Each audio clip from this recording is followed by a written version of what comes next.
Why not tune in to Virtual Sunday School?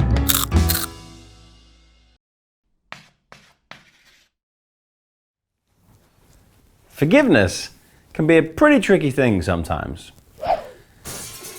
The day had come. It was finally here.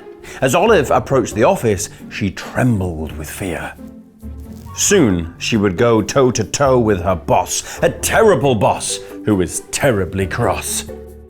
Her investments had failed, her shares had not performed well, but bluntly, she owed him a lot. I know, the figures aren't quite what you hoped for. I took a few risks and thought the company would cope, or it might not be noticed, or turn all right in the end. I'm sorry. I'm sure it won't happen again. The boss man could have fired her right on the spot. With the money she'd wasted, he could have bought a small yacht. This was no small oopsie, no mere falling short. With the mistakes that she'd made, the boss could take her to court. But then, Olive's boss did something unexpected with that large sum of money due to be collected. He took that large sum of debt that was due, took hold of the record, and ripped it in two, then three, then four. He ripped it some more and chucked what was left in the bin on the floor. "It's done," he said. "I'll hear it no more. Now get back to work and see yourself out the door."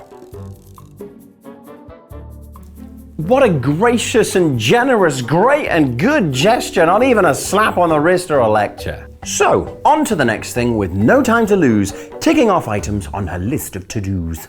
Her co-worker Brian owed her a small debt, 50 quid, and he hadn't paid her back yet. Brian had forgotten and simply lost track of today being the day to pay it all back.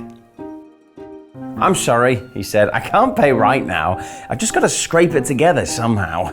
Olive looked down on her humble co-worker and unleashed her full fury on this poor clerk. Her mouth started shouting, her finger did point, she snorted and huffed her nose out of joint.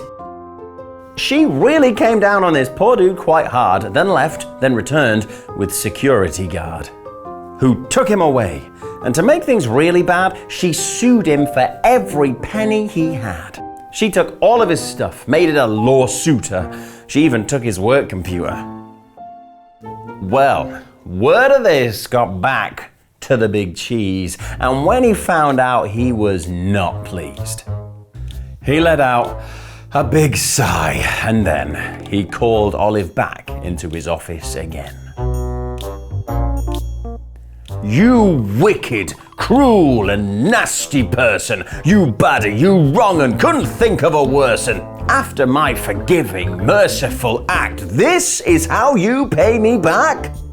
You'll get what's coming to you, you'll see. Maybe I won't forget what's coming to me." And here's what comes next. Oh, the irony. You remember Stan from security.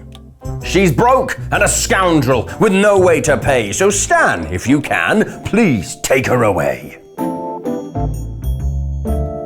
So they locked her up and threw away the key for her meanness and cruelty and hypocrisy. We have a God a bit like that boss who forgives all our debts through the work of the cross. We shouldn't be quick to put things before judges. Life is too short for holding on to grudges. Be generous with the things that we're given and learn to forgive as we've been forgiven. That is why we should master the art of forgiving each other with all of our heart.